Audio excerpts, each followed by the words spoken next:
ప్రేక్షకులందరికీ కూడా కార్తీక మాసం శుభాకాంక్షలు. సో ఈ రోజు వచ్చేసరికి ఒక స్పెషల్ టెంపుల్ గురించి నేను మీకు చెప్పబోతున్నానండి. దుర్గా భవానీ టెంపుల్ అన్నమాట. ఇది ఎక్కడో లేదు, మన హైదరాబాద్ పంజాగుట్టలోనే ఉంది. సో ఇక్కడ ఏంటంటే ప్రతిరోజు ప్రత్యేక పూజలు అనేది నిర్వహిస్తూ ఉంటారు. ప్రత్యేకంగా గురువారం వేద దక్షిణామూర్తికి ఏంటంటే ప్రత్యేక పూజలు నిర్వహిస్తారనమాట. పొద్దున్న నుంచి సాయంత్రం వరకు అనేక విధాలైన పూజలు చేస్తారు. సో లోపలికి వెళ్ళి తెలుసుకుందాం. ఇక్కడికి రాగానే చూసుకున్నట్లయితే అంతా కూడా పాజిటివ్ వైబ్స్ అనేవి ఉన్నాయండి. చాలా ప్రశాంతంగా ఉందన్నమాట గుడి వచ్చేసరికి. లోపలికి వెళ్ళి ఇక్కడ ఎలాంటి పూజలు చేస్తారు, ఏ దేవుళ్ళు ఉన్నారు, అలాగే భక్తులతో కూడా మాట్లాడి తెలుసుకుందాం.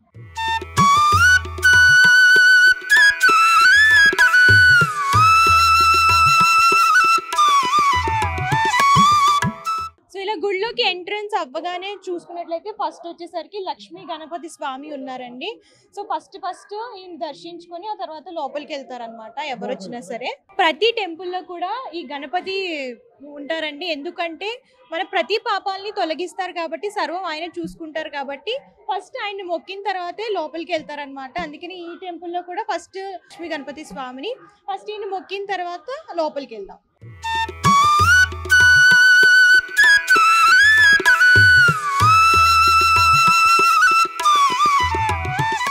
వినాయకుడు రైట్ సైడ్ చూడగానే మీరు చూసినట్లయితే శ్రీ విష్ణుమూర్తి కల్కి భగవాన్ అయ్యవారు ఉన్నారు, మీరు చూడొచ్చు. ఎక్కడా లేని విధంగా శ్రీ విష్ణుమూర్తి అవతారంలో కల్కి భగవానుడు ఇక్కడ కనిపిస్తున్నాడు. పూజా కార్యక్రమాలు ఏమేమి నిర్వహిస్తారు, ఎప్పుడు నిర్వహిస్తారు, వాటి గురించి పూజారిని అడిగి తెలుసుకుందాం. సో ఇలా లోపలికి వెళ్ళగానే చూసుకున్నట్లయితే ఇలా దుర్గా మల్లేశ్వర స్వామి ఉన్నారనమాట. సో భక్తులైతే చాలా మంది ఉన్నారు, చాలా రద్దీగా ఉంది. ఈరోజు స్పెషల్ గా పూజలు చేస్తారు కాబట్టి, అండ్ అమ్మవారు కూడా ఉన్నారు.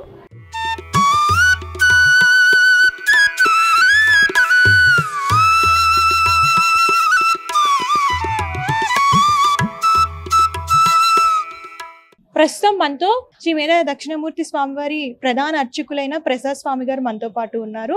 ఆయన అడిగి తెలుసుకుందాము. దక్షిణామూర్తి అనగా గురుస్వరూపం అటువంటి మనకి కోరికల్లో అనేక రకాలైన కోరికలు ఉంటూ ఉంటాయి. అయితే దాంట్లో మనం చూసుకుంటే మొట్టమొదటిగా చదువు, ఉద్యోగం, డబ్బు, పదవి, స్థాయి, ఇలా అనేక రకమైన కోరికలు, మనోభీష్టాలు అందరికీ కూడా ఉంటూ ఉంటాయి. అయితే ఎన్నో కోరికల్లో మనం చూసుకుంటూ ఉంటే మంచి ఫలితంగా ఇచ్చేది ఏంటంటే గురువు. ఆ గురువు అనుగ్రహం ఉంటే సమస్తం అన్నీ కూడా మనకి వచ్చినట్టే. నవగ్రహాల్లో అన్నిటిలోనూ పెద్ద గురువు. అలాగా మన జీవితంలో కూడా మంచి గురువు అనుగ్రహం ఉంటేనే మంచి స్థాయికి వెళ్తాం. అలాగా ఈ గురువు అనుగ్రహం ఉండడం ద్వారా పిల్లలే కానీ, పెద్దవాళ్లే కానీ, మంచి రాజకీయ ప్రభుత్వమే కానీ సమస్తమైన కోరికలన్నీ చేడవాడు గురువు. ఆ గురువుకి శనగల మాల వేయడం, అభిషేకం చేసుకోవడం, అర్చన చేసుకోవడం, పూజా కార్యక్రమాలు చేసుకోవడం ద్వారా తద్వారా వాళ్ళు అనుకున్న కోరికలు ఏవైతే ఉన్నాయో తొందరగా నెరవేరగలమని చెప్పేసి చెప్పగలము. అదేవిధంగా దక్షిణామూర్తి స్వామివారికి ఎన్ని వారాలు చేయాలి, చేస్తే ఏ విధంగా చేయాలి అనేది అనుకుంటే 24 వారాలు స్వామివారికి అభిషేకం చేసుకోవాలి. 24 లేదా 16 అలాగా వాళ్ళ అనుకూలంగా సంఖ్యాశాస్త్ర ప్రకారంగా 24 లేదంటే 16 రకంగా చేసుకుంటాం. చాలా విశేషమైన ఫలితాలు ఇస్తాయి. అదేవిధంగా ఎలా సంకల్పించాలి, ఏ విధంగా చేయాలి అనంటే మొట్టమొదటిగా స్వామివారి దగ్గరికి రావడం, స్వామివారికి కావాల్సిన అభిషేకం సామాగ్రి అన్నీ కూడా తెలుసుకోవడం, మన దేవాలయంకి వస్తే దానికి తగ్గ సామాగ్రి లిస్ట్ ఇవ్వడం జరుగుతుంది. కాబట్టి వచ్చి సామాగ్రి అభిషేకం లిస్ట్ తీసుకుని స్వామివారికి అభిషేకం చేసుకుని నేను ఈ యొక్క అభిషేకం చేస్తున్నాను, నా కోరిక ఏదైతే ఉందో అది తీర్చండి స్వామి అని చెప్పేసి స్వామివారికి సంకల్పించుకొని అభిషేక కార్యక్రమం అనేది కూడా మొదలు పెట్టాలి.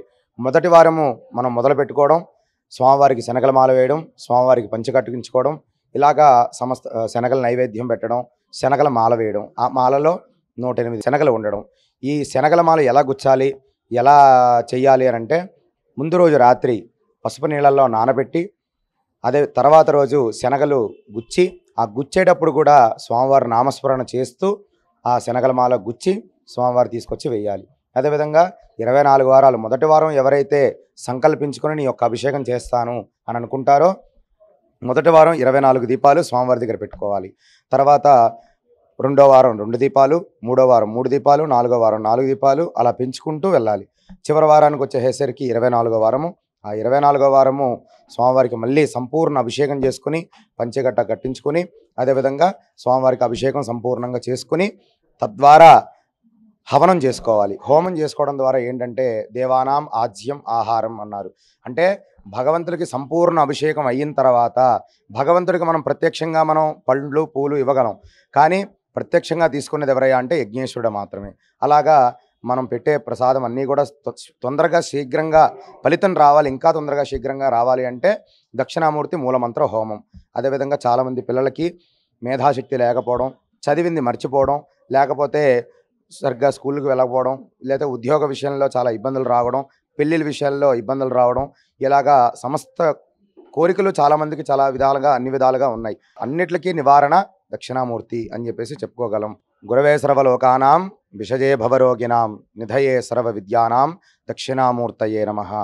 ఈ శ్లోకాన్ని ప్రతి ఒక్కరూ కూడా జపం చేసుకోవచ్చు. అదేవిధంగా ఇంత శ్లోకం చదవలేము, కష్టం అనుకున్న వారు ఓం దక్షిణామూర్తయే నమః, ఓం దక్షిణామూర్తయే నమః అనేది జపం చేసుకోవాలి. కాబట్టి ఇలాగా మనం కార్యక్రమాలన్నీ కూడా మనం చేసుకోవాలి.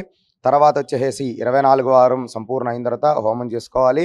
ఈ దేవాలయము దగ్గరగా ఒక 70 సంవత్సరాల నుంచి మనకి ఉన్నదే.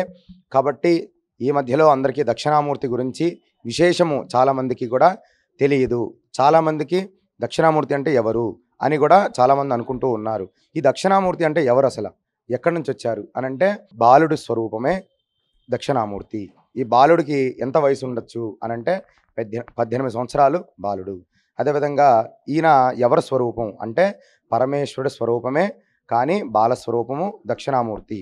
కాబట్టి ఎన్నో పురాణాల్లో చూసుకుంటే దక్షిణామూర్తి మనం ఎన్నో లలితా సహస్రనామంలో ఉన్నారు. కాబట్టి ఎన్నో రకరకాలుగా ఉన్నారు. కాబట్టి ఈయనకి పక్కన అమ్మవారు మేధాదేవి అని చెప్పేసి ఉంటుంది. కాబట్టి ఆవిడ మేధాశక్తినిస్తూ ఉంటుంది. దక్షిణామూర్తి జ్ఞానాన్ని ప్రసాదిస్తూ ఉంటారు.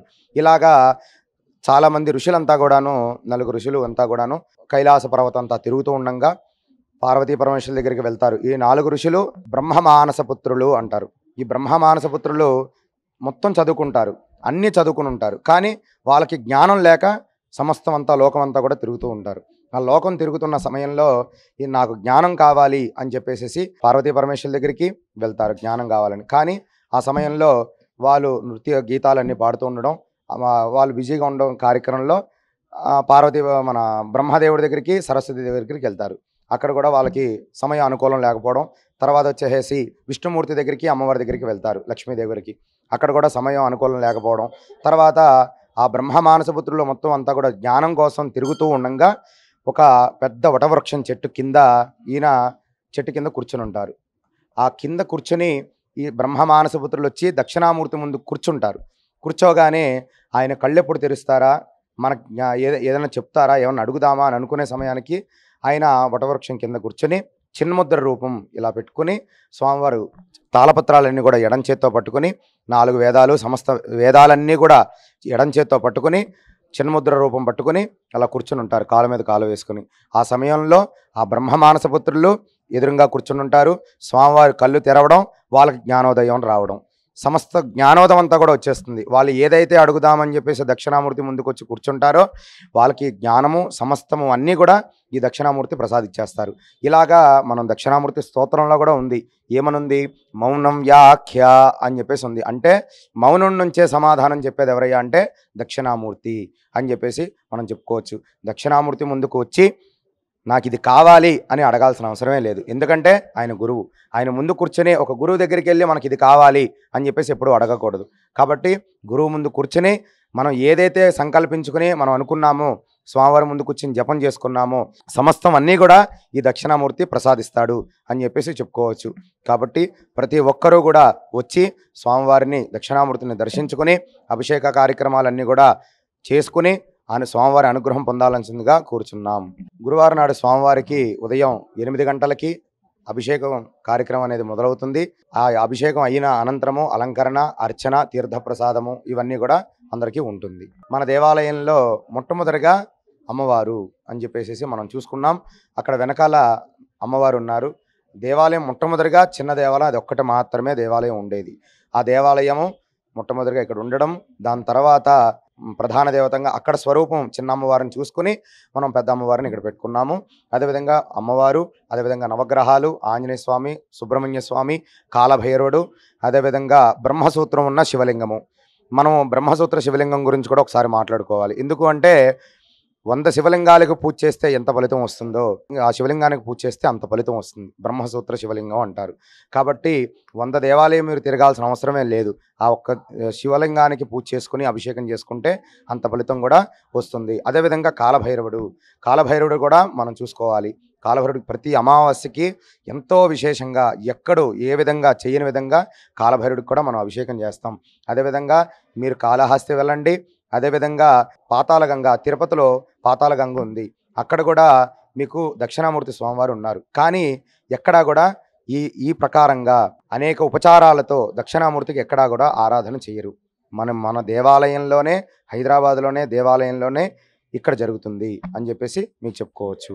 మాలంటే నువ్వు మామూలుగా 108 లెక్క అంతే. అంతేగాని దీనికి ఇలా వెయ్యాలి ఇలా వేయాలని అయితే దానికైతే ఏమేమి లేదు. కాబట్టి ప్రతి ఒక్కరు కూడా ఒక మాలలో 108 ఉంటాయి. కాబట్టి మనం జపం చేసేటప్పుడు 108 లెక్కగా పెట్టుకుని ఏ విధంగా జపం చేసుకుంటామో ఆ విధంగా స్వామివారికి ఆ 108 కూడా చేసుకుని వేసుకోవడమే. ఎందుకు అంటే 108 ఎందుకు అని అంటే స్వామివారి నామాలు 108 ఉంటాయి. కాబట్టి ఏ దేవతలకైనా 108తోనే మొదలవుతాయి. అష్టోత్తరం అంటారు దాన్ని. అష్టోత్తరంతో చేసే ఆరాధన చాలా విశేషమైన ఫలితం వస్తుంది. అన్ని ఉపచారాల్లో విశేషంగా ఉండేది అష్టోత్తరం. అష్టోత్తరాన్నే ఒక 108 అంటూ ఉంటారు. శివుడికి పొద్దున్నే 7:30, 8 గంటల అభిషేకం, 8 గంటలకు అభిషేకం ఉంటుంది. అది అయిన అనంతరము స్వామివారికి అర్చన కైంకర్యాలన్నీ కూడా ఉంటాయి. తర్వాత అమ్మవారికి అర్చన ఉంటుంది. 11:30 ఆ సమయం వరకు, ఉదయం 7 గంటలకి దేవాలయం తీస్తారు. 11 గంటలు 11:30 ఆ సమయం కల్లా దేవాలయం మూసివేయడం జరుగుతుంది. తర్వాత మళ్ళీ 6 గంటలకి మళ్ళీ పునఃప్రారంభం అవుతుంది. సాయంత్రం 8:30 కల్లా దేవాలయం మళ్ళీ ముగుస్తుంది. ప్రతి సంవత్సరము ఒకసారి కానీ లేదా 2 సార్లు కానీ అన్నాభిషేకం కానీ, శనగల అభిషేకం కానీ ఇవన్నీ కూడా మనం చేస్తూ ఉంటాం. అయితే నవంబర్ 28, 2024 గురువారం ఉదయం 8 గంటలకు స్వామివారికి అన్నాభిషేక కార్యక్రమం చేయడం జరుగుతుంది. ఈ అన్నాభిషేకం అంటే ఏంటి స్వామి అంటే, అన్నం అంతా కూడా ఉడకబెట్టి, ఆ ఉడకబెట్టిన అన్నం అంతా కూడా చల్లారబెట్టి స్వామివారికి మేధాశుక్తంతో అదేవిధంగా నమక చమకాలతో స్వామివారికి అభిషేకం చేయడం జరుగుతుంది. ఆ అభిషేకం చేసిన అనంతరము ఎవరికైతే పిల్లలు లేవో ఆ పిల్లలకందరికీ కూడా అన్నప్రసాదం అనేది అందరికీ పంచడం జరుగుతూ ఉంటుంది. ఈ దేవాలయంలో దగ్గరగా 70 సంవత్సరాలు బట్టి ఈ దేవాలయం మనకు ఉంది. అయితే ఈ 70 సంవత్సరాల్లో మనకి ప్రతిరోజు అమ్మవారు షోడశోపచార పూజల విధంగా, అదేవిధంగా దేవీ శరన్నవరాత్రుల్లో ఎంతో విశేషంగా అమ్మవారికి కుంకుమార్చనలు, సాయంత్రం కుంకుమార్చనలు, ఉదయము అభిషేకము, అదేవిధంగా అర్చనలు, ఉదయం 10 గంటలకు చండీ హోమాలు, ఇలాగా ప్రతి సంవత్సరం అన్నీ కూడా జరుగుతూ ఉంటాయి. ప్రతిరోజు అమ్మవారికి విశేషంగా ఉదయం 8:30 ఆ సమయం కల్లా అమ్మవారి కుంకుమార్చన ఉంటుంది. ప్రతి ఒక్కరు కూడా వచ్చి కుంకుమార్చనలో పాల్గొనాల్సిందిగా కోరుచున్నాం. గురువారము పొద్దున్న 8 గంటలకు అభిషేకం మొదలవుతుంది. 12 గంటల వరకు ఈ కార్యక్రమం అంతా కూడా జరుగుతూ ఉంటుంది. కాబట్టి సమయం అనుకూలంగా తీసుకుని ప్రతి ఒక్కరూ కూడా వాళ్ళకి ఉద్యోగరీత్యా కానీ లేదా చిన్నపిల్లలకు స్కూల్కి సంబంధించే కానీ ఏవైనా సరే ఆ రోజు మధ్యాహ్నం వరకు సెలవు పెట్టుకుని ఉదయం మనకి 8 గంటల ఆ సమయం కల్లా దేవాలయానికి వస్తే మొత్తం పూజా కార్యక్రమం, అభిషేకము, అలంకరణ, అర్చన, తీర్థప్రసాదము ఇవన్నీ అయ్యేసరికి 12, 12:30 ఆ సమయం అవుతుంది. కాబట్టి ప్రతి ఒక్కరూ కూడా ఆ సమయం కల్లా ఇక్కడికి వచ్చి మన దేవాలయంలో పూజా కార్యక్రమాలు అందుకోవాల్సిందిగా కోరుచున్నాం. ఈ దేవాలయం ఎప్పుడు పెట్టారండి? దక్షిణామూర్తి విగ్రహాన్ని ఎప్పుడు ప్రతిష్ఠించారు? మనకి ఈ దేవాలయము 2020 ఆ సమయంలో విగ్రహ ప్రతిష్టాపన అనేది నా చేతుల ద్వారానే ఈ దేవాలయంలో స్వామివారికి విగ్రహ ప్రతిష్టాపన అనేది చేయడం జరిగింది. మనం ఈ దేవాలయం మా గురుస్వరూపంగా అంతకుముందు ఇక్కడ దేవాలయము దక్షిణామూర్తి స్వామివారు ఎక్కడ లేరు. అయితే మా గురుస్వరూపంగా మా గురువు అనుగ్రహం ద్వారా మాకు ఉపదేశించడం, గురువు మంత్రం ఇవ్వడం, తద్వారా మేము జపం చేయడం, స్వామివారి అనుగ్రహం ఇవ్వడం, ఇక్కడ ఎందుకో పెట్టుకోవాలనే ఆలోచనతో మనం స్వామివారిని విగ్రహాన్ని ప్రతిష్టాపన చేసాం. అంతకుముందు ఈ దేవాలయంలో ఇక్కడ హైదరాబాద్లో దక్షిణామూర్తి దేవాలయం ఉందా అని చెప్పేసి మాకు తెలియదు. కానీ మా గురువు అనుగ్రహంతో మేము విగ్రహ ప్రతిష్టాపన అనేది మేము చేసిన తర్వాత ఇక్కడ హైదరాబాద్ మొత్తానికి ఈ యొక్క దేవాలయం ఉందని తెలిసింది.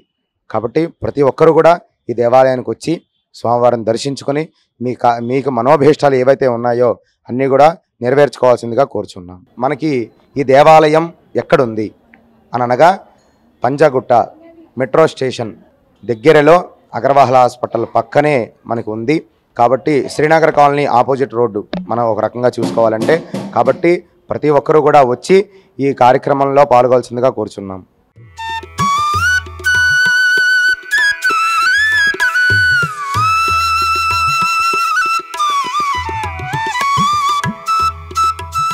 ఈరోజు దుర్గా భవానీ టెంపుల్లో మేధా దక్షిణామూర్తికి ప్రత్యేక పూజలు చేశారండి స్వామివారికి. అలాగే ప్రత్యేక హారతులు కూడా ఇచ్చారనమాట. చాలా మంది భక్తులు అయితే ఇచ్చారు. కొంతమందితో మాట్లాడదాం. నమస్తే సార్, ఎక్కడి నుంచి వస్తున్నారు? ఇక్కడ మేము మూసాపేట కుకట్పల్లి వైజంక్షన్ దగ్గర మూసాపేట నుంచి వస్తున్నామండి. ప్రతి వారం వస్తారా? ప్రతి గురువారం మా మిస్సెస్ వస్తారండి. ఈ గురువారం నాకు టైం దొరికింది, నేను వచ్చాను అనమాట. ఎలా అనిపిస్తుంది సార్ గుడిలో? చాలా పవిత్రంగా ప్రశాంతంగా ఉందండి. 9:30కి వచ్చామండి. మొత్తం అలంకరణ, అభిషేకము, అలంకరణ, తర్వాత దీపారాధన అయిన తర్వాత ఇప్పుడు ప్రసాద వితరణ జరుగుతుంది. ప్రసాద వితరణ తీసుకొని వెళ్ళిపోతాం. నా పేరు ఈరేశ్వరరావు అండి. నేను కుక్కట్పల్లి నుంచి వస్తుంటాను. స్వామివారికి ప్రత్యేకమైనటువంటి ప్రత్యేకత ఉంది. మన మనసులో ఏదైనా కోరిక ఉంటే, విద్యార్థులు ఏదైనా ఫస్ట్ క్లాస్లో పాస్ కావాలన్నా, ఏదైనా రోగ సమస్యలు ఉంటే స్వామివారికి సమర్పించుకుంటే తప్పకుండా అది న్యాయమవుతుందండి. ఏమో సమర్పించలేదండి. మామూలు పాలు, పెరుగు, కనీసం 16 వారాలు కానీ 21 వారాలు కానీ, లేకుంటే మ్యాక్సిమం 24 వారాలు కానీ రావాలన్నమాట గురువారం నాడు. నమస్తే అమ్మా. నమస్కారం అండి. నా పేరు దేవలత. ఎక్కడి నుంచి వచ్చారు? మేము మాసప్ ట్యాంక్ నుంచి వచ్చాము. అయితే ఇది కార్తీక మాసం చాలా శ్రేష్టమైనది. అందులో ఈ రోజున గురువారము పుష్యమి నక్షత్రం కలిసి వచ్చిందంటే బృహస్పతిది పుష్యమి నక్షత్రం అనమాట. ఈ రోజున దక్షిణామూర్తిని గురువుగా అనుకొని ఈ రోజున పుష్యమి నక్షత్రం రోజున అనేక పంచామృతాలతోటి, ఫల నీళ్ళతో, ఔషధాలతోటి, గంధ పుష్పాక్షలతోటి, పసుపు కుంకుమలతోటి, గంధంతో ఈరోజు అంతా అభిషేకాలు చేశారండి పంచామృతంతో కూడా. తర్వాత పసుపు, గంధము, కుంకుమ, అత్తరు ఇవన్నీ కూడా దేవునికి సుగంధ ద్రవ్యాలంతా కూడా ఆయనకి సమర్పించి, ఆ తర్వాత మంచిగా వస్త్రాలని సమర్పించి, ఆ తర్వాత పుష్పాలని, తర్వాత పూలని, ఆ తర్వాత నైవేద్యాన్ని అంతా సమర్పించి రకరకాల హారతులు ఇచ్చారండి గురువు గారు. చాలా బాగా జరిగింది ఈ రోజున. ముఖ్యంగా అంటే పాప వచ్చిందనమాట. ఈరోజు పాపకి ఈరోజు లాస్ట్ అనమాట, 24వ వారం అనమాట. అందుకని మేము పేరెంట్స్ కూడా వచ్చాము తనతో పాటు. 24 సంఖ్య అనమాట భగవంతుడికి. అందుకని 24 వారాలు వచ్చి ఇక్కడ పూజ చేసుకోవాలన్నమాట. దీపాలు వెలిగించుకోవాలి, ప్రదక్షిణాలు చేసుకోవాలి.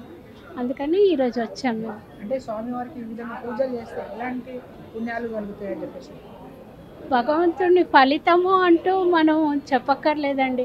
అది భగవంతుడు తానే ఇస్తాడనమాట. మనం ఏం కోరక్కర్లేదు. ఇహము పరము రెండు కూడా ఇస్తాడు తానే, మనం కోరక్కర్లేదు. అందుకే భగవంతుడికి, శివునికి ఒక్కటే మటుకు శివ సంకల్పం వస్తూ అని చెప్పిస్తారు మన చేత. రుద్రంలో చదివేటప్పుడు 21 సార్లు శివ సంకల్పం వస్తు అని చెప్తారు. తను తలుచుకునేది తానే ఇస్తారు, మనం అడగక్కర్లేదు. సనాతన ధర్మంలో అది రక్తంలోనే వస్తుంది. అది కొత్తగా మనం ఏం అన్వయించుకోకర్లేదు, ఎవరిని చూసి తెలుసుకోకర్లేదు. మన తాత ముత్తాతల దగ్గర నుంచి వస్తున్న ఈ పరంపరని మనం కొనసాగిస్తున్నాము. ఈ జనరేషన్, కొత్త జనరేషన్కి మనం అందించాలి. అందుకే గరికపాటి గారు అయినా సరే, సామవేద షణ్ముఖ శర్మ అయినా సరే, లేదా చాగంటి గారు, ముఖ్యంగా జనరేషన్ యువతకి వాళ్ళని ప్రేరణ ఇస్తున్నారనమాట. వాళ్ళని మంచి మన సనాతన ధర్మాన్ని వాళ్ళకి తెలియజేసి వాళ్ళని ముందుకు తీసుకెళ్ళాలి.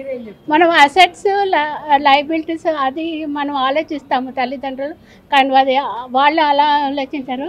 మన సనాతన ధర్మాన్ని కొనసాగేటట్లు వాళ్ళు చూస్తున్నారు. దానికి మనం అందరం కూడా సహకరించాలి.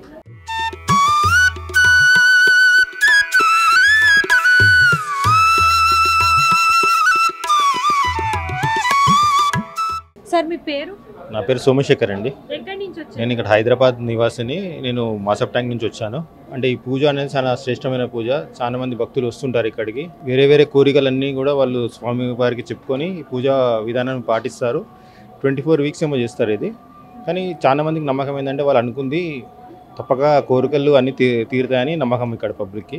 మీరు ఇదే ఫస్ట్ టైం రావడమా సార్? నేను ఛాన్సాలు వచ్చానండి. సో ఇలాంటి పూజలు ఇలాంటి దర్శనాలు చేసుకోవడం వల్ల మనిషిలో ఒక కాన్ఫిడెన్స్ పెరుగుతుంది. ఆ పూజ వల్ల ఏమి మనకు ఫలితము వస్తుంది అనే దానికంటే ఎలాంటి సమస్య వచ్చినా దాన్ని ఎదుర్కోవడానికి మనకు రకమైన శక్తి, కాన్ఫిడెన్స్ అనేది ఇలాంటి పూజల వల్ల వస్తుంది.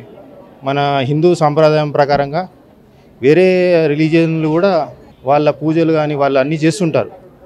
సో మన వాళ్ళు ఇలాంటి చేయడం వల్ల అదొక మన సాంప్రదాయానికి దాన్ని ముందుకు తీసుకెళ్తున్నట్టు, మేడం చెప్పినట్టు మన నెక్స్ట్ జనరేషన్కి ఇలాంటివి అనేది పరిచయం చేయాలా, లేదంటే మొత్తానికి ఇవన్నీ మాసిపోతాయి. సో పూజా విధానం అనేది ఒక డైలీ రొటీన్లో ఒకటి ఇంపార్టెంట్ ఆస్పెక్ట్గా అందరూ చేయడం వల్ల అందరికీ బాగా జరుగుతుంది. చాలా వరకు ఎక్కడ చూస్తున్నాం సార్, కానీ మనం ఇక్కడ శనగలతోటి బాగా తయారు చేసి దేవునికి అలంకరిస్తున్నారు కదా, దీని గురించి ఏమైనా ప్రత్యేకత అంటే ఒక్కొక్క దేవుడికి ఒక్కొక్కటి ప్రీతికరమైన పదార్థం ఉంటుంది. సో ఈ దేవుడికి శనగలు అనేది చాలా ఇంపార్టెంట్. అంటే గురువు కాబట్టి ఆ శనగలు అనేది ఒక అమ్మవారికి ఇప్పుడు మనము నవరాత్రుల్లో కూడా 9 days డిఫరెంట్ ఆఫ్ ఇవన్నీ పెడుతుంటారు కదా. ఈ దేవునికి మాత్రం శనగల మాల అనేది చాలా ఇంపార్టెంట్. 108 శనగలతో చేస్తారు.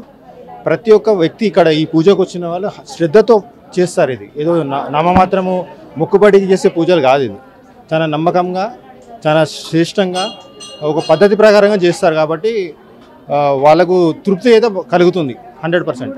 దేవుడు అంటే ఇప్పుడు దేవుడు మనం యాక్చువల్గా ఏంటంటే కర్మ సిద్ధాంతం నమ్ముకోవాలా. సో కర్మ పూర్వజన్మలో చేసిన కర్మల తగ్గట్టు ఈ జన్మ ఉంటుంది. సో ఈ జన్మలో ఆ కర్మను మనము ఫేస్ చేయాలంటే దైవ సహాయం, దేవుడు సహాయం చేయాలి మనకు.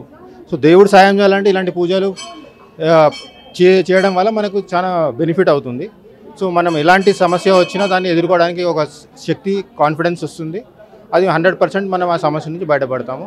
ప్లస్ ఇది అనేది మనము మన నెక్స్ట్ జనరేషన్కి మనము తప్పకుండా దీన్ని పరిచయం చేయాలా. వాళ్ళు కూడా ఇది చేయడం వల్ల ఇది అనేది ఎప్పటికీ కంటిన్యూ అవుతుంది, లేదంటే ఇది మాసిపోతుంది. నమస్తే అమ్మ, మీ పేరు? నమస్కారం అండి, నా పేరు లావణ్య. నేను మూసాపేట నుంచి వస్తున్నాను. ఎన్ని వారాల నుంచి వస్తున్నారు? నేను 11 వారాలు అయిపోయిందండి, ఇది 12వ వారం. నేను యూట్యూబ్లో చూసి అప్పుడు వచ్చాను. మా ఫ్రెండ్ కూడా చెప్పారు కానీ నాకు తెలియదు. ఇక్కడ నుంచే వెళ్ళే వాళ్ళం కానీ ఈ గుడి దుర్గామాత గుడి అనుకున్నాం. బాగుందండి, ప్రశాంత, చాలా బాగుంది.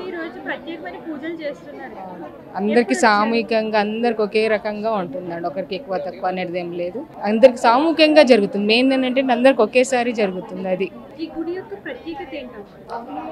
ప్రత్యేకత ఏంటంటే మనకు కావాల్సింది జ్ఞానం అండి. ఫస్ట్ జ్ఞానం అయిన తర్వాతనే ఏదైనా కోరిక నెరవేరడం తర్వాత అది నాకు అది బాగా నచ్చింది. కార్తీక మాసంలో మా అబ్బున్నలు ఇవ్వడము అదేనండి, దీపారాధన, ప్రాతకాల స్నానం చేయడం, దీపము, అవే. నమస్తే అండి, మీ పేరు? నా పేరు సౌందర్య అండి. సో ఇదే ఫస్ట్ టైం రావడం టెంపుల్? లేదండి, ఇంతకుముందు కూడా వచ్చాను నేను. నాది MBBS అయిపోయింది, నేను PGకి ప్రిపేర్ అవుతుండే. అప్పుడు 1 year బ్యాక్ మా మమ్మీ దక్షిణామూర్తి గురించి ప్రే చెయ్యు మంచి ఉంటుంది అని చెప్పింది. సో నేను 1 year నుంచి రెగ్యులర్గా వస్తుంటాను, పూజలు చేస్తుంటాను. అంటే యాక్చువల్గా నేను గూగుల్లో చూశాను, ఇక్కడ దక్షిణామూర్తి టెంపుల్స్ ఏవి ఉన్నాయని సర్చ్ చేస్తే ఇది చాలా మంచి టెంపుల్ అని తెలిసింది. థర్స్డే రోజు ఇక్కడ అంటే స్పెషల్గా పూజలు అవుతాయని తెలిసింది. సో నేను ఇక్కడికి వచ్చాను. అప్పుడు అంటే ఇక్కడ ఇంతమంది జనాలు ఉన్నారు ఎట్లనో అని అనుకున్నాను, కానీ ఎంత ప్రశాంతంగా ఉంది అసలు. అందరు వచ్చారు, ప్రతి ఒక్కరు ఇచ్చిన ప్రసాదము అవన్నీ కూడా పెడుతున్నారు.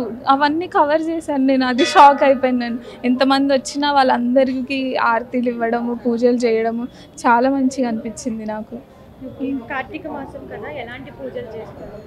అంటే దీపాలు పెడతాము ఎవ్రీ డే ఈవినింగ్, అభిషేకం అవన్నీ చేస్తాము. మార్నింగ్ ఏ టైంకి వచ్చారు? మార్నింగ్ మేము అరౌండ్ 7:50 7:40 వరకు ఇక్కడ ఉన్నాము. పూజ 8కి స్టార్ట్ అవుతుంది ఇక్కడ ఎవ్రీ థర్స్డే. అది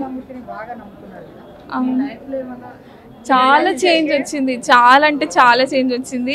అంటే యాక్చువల్గా దేవుడిని ఫస్ట్ మా మమ్మీ ఇంట్రడ్యూస్ చేసింది, దాని తర్వాత ఈ టెంపుల్ గురించి నాకు తర్వాత తెలిసింది.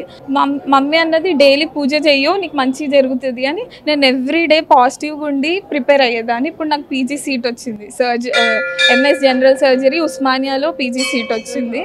అంటే అది ఒక మిరాకిల్ లాగా మొత్తం నా లైఫే చేంజ్ అయిపోయింది ఒక 1 ఇయర్ నేను రెగ్యులర్గా దేవుడితో పూజ చేశాను. ఇప్పుడు దేవుడిని చూస్తే నాకు అంటే హీఈస్ మై ఫ్యామిలీ అన్నట్టు అనిపిస్తుంది నాకు. మీరు ఎలాంటి పూజలు నిర్వహిస్తున్నారు? దేవుడికి ప్రత్యేకంగా శనగల మాల 108 శనగలతో చేసిన శనగల మాల స్పెసిఫిక్గా ఇక్కడ దేవుడికి అంటే ఎక్కిస్తారు, అది చేస్తాము. ఎవ్రీ థర్స్డే చాలా మంచిగా జరుగుతుంది.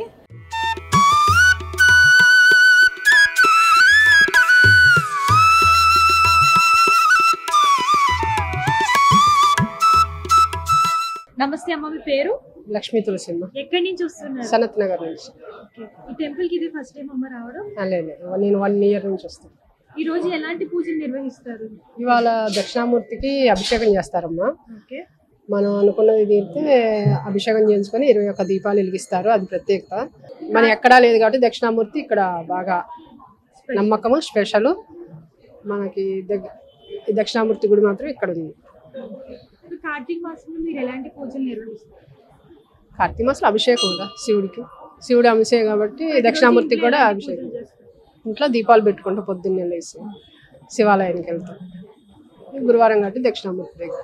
ఇప్పుడు 10 వీక్స్ నుంచి వస్తున్నాను అన్నారు కదా, మీ లైఫ్ లో ఏమైనా మిరాకిల్ జరిగిందా? జరిగితేనే కదరా నమ్మకం, మెయిన్ నమ్మకం, భక్తి. అది ఏమైనా మాతో షేర్ చేసుకుంటారా? దేవుని నమ్మితే మనుషుల కంటే దేవుని నమ్మకం బెస్ట్ రా. రిలేటివ్స్ని కూడా నమ్మకూడదు. దైవం భక్తి, మన హిందూ తత్వంలో భక్తి మీదే దైవాన్ని నమ్ముకోవాలి. నాకు బాగా అర్థమైంది ఏంటంటే దైవాన్ని నమ్ముకోవటమే మంచిది, మనుషుల్ని నమ్మకూడదు. ఇవాళ రేపు నమ్మకంతో వస్తే అవుతున్నాయి రా పనులు. మీద దక్షిణామూర్తి స్వామి వారికి హారతి ఇచ్చిన తర్వాత ఆ హారతి దీపాలన్నీ కూడా ఇక్కడ చూసుకున్నట్లయితే దుర్గా భవాని అమ్మవారి సన్నిధిలో పెట్టారండి.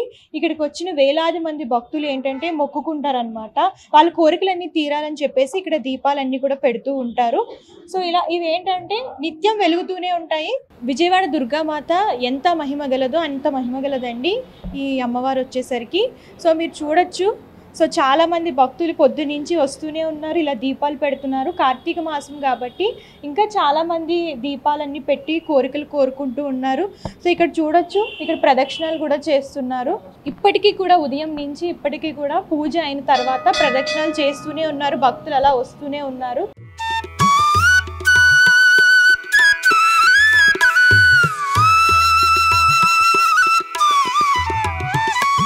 సో చాలా మంది భక్తులు వస్తున్నారు. ఇక్కడ చూడొచ్చు 108 ప్రదక్షిణాలు చేసుకుంటే పూర్వజన్మ పాపాలన్నీ కూడా పోతాయని చెప్పేసి ఒక నానుడు ఉంది కాబట్టి దాన్ని బట్టి ఇక్కడికి వచ్చిన భక్తులందరూ కూడా స్వామివారిని మొక్కి ప్రదక్షిణాలు అయితే చేస్తున్నారు. శనగల మాల కూడా వేస్తున్నారు. శనగలు అంటే దక్షిణామూర్తికి ఇష్టం కాబట్టి ఆ మాల అనేది వేస్తున్నారు. 108 శనగలతో చేసిన మాల అనేది ఇక్కడ ప్రత్యేకంగా స్వామివారికి వేస్తున్నారు. సో ఈ గుడి గురించి మరిన్ని విషయాలు తెలుసుకుందాము సెక్రటరీ చంద్రశేఖర్ గారిని అడిగి.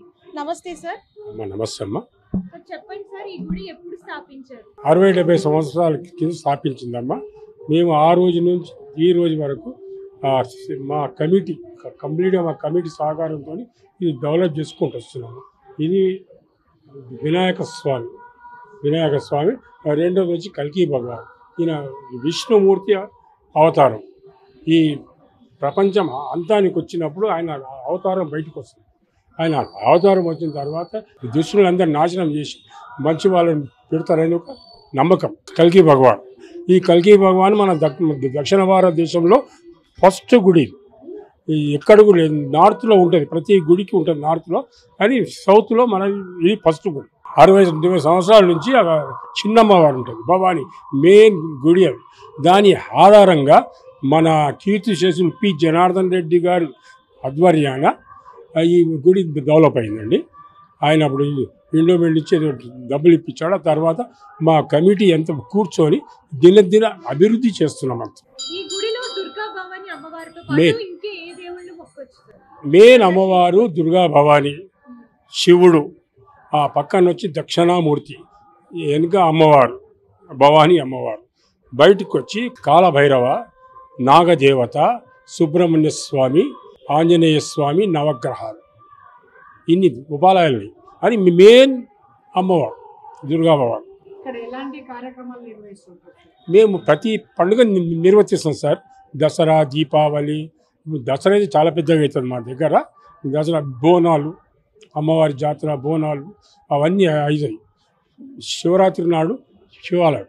ప్రత్యేకంగా గురువారం నాడు దక్షిణామూర్తి గారికి విశేష అభిషేకము. భక్తులు అధిక సంఖ్యలో పాల్గొంటారు. వాళ్ళు పూజ చేసుకొని సంతృప్తిగా బయటికి పోతారు. దక్షిణామూర్తి గారి ఇది ఏంటంటే చదువు రాని వాళ్ళు కొంచెం రోగాలు ఇవన్నీ వల్ల వాళ్ళందరూ వచ్చి అయ్యవారికి పూజ అవన్నీ చేసుకుంటారు. ప్రతి సోమవారం నాడు అభిషేకం ఉంటుంది. ప్రతి సోమవారం అభిషేకం ఉంటుంది. ఈ శివరాత్రి నాడైతే ఎస్పెషల్గా శివుడు డెవలప్మెంట్ మొన్ననే చేసాము. ఇదంతా మొన్ననే చేసాము. మేము ఉన్నంత వరకు ఏదో ఒక డెవలప్మెంట్ అవుతూనే ఉంటుంది. 7 కొట్టింది సార్. 6 గంటలకు వచ్చారు, 7 గంటలకు పూజ స్టార్ట్ అవుతుంది. 12 మధ్యాహ్నం, నైటు 6 నుంచి 9 వరకు. సో విన్నారు కదండి దక్షిణామూర్తి స్వామి వారి గురించి, ఆయన ప్రత్యేకతలు అండ్ ప్రత్యేకంగా గురువారం చేసే ప్రత్యేక పూజల గురించి. అండ్ ఇది ఎక్కడో లేదండి, టెంపుల్ వచ్చేసరికి పంజాగుట్ట పిల్ల నెంబర్ 1086 దగ్గర ఉంటుందన్నమాట. మీరు ఎప్పుడైనా రావచ్చు, ఎవ్రీడే ఉంటుంది. ప్రత్యేకంగా గురువారం కనుక వస్తే ప్రత్యేక పూజలు అలాగే హారతులు అన్నీ కూడా ఇస్తారు కాబట్టి మీరు దర్శించుకొని వెళ్ళొచ్చు. సో ఇది ఇవాల్టి ప్రత్యేకమైన స్పెషల్ టెంపుల్ స్టోరీ. మరొక స్టోరీతో మళ్ళీ కలుద్దాం. అంతవరకు సెలవు.